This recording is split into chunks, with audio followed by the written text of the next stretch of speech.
What is Threads, and should I post videos there?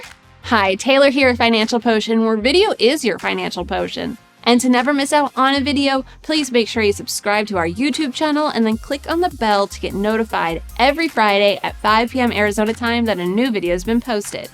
For additional training materials, or just to support our content, please click above and connect with us on our Patreon page. Threads is Meta's version of Twitter/X, and when you're on the platform, you'll notice the interface is so similar, you may forget which platform you're on.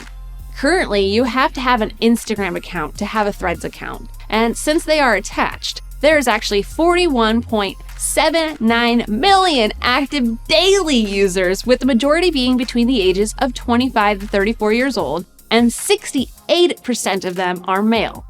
A 1080 by 1920 vertical portrait video performs best, but you can upload a landscape video with either the mobile app or using the desktop.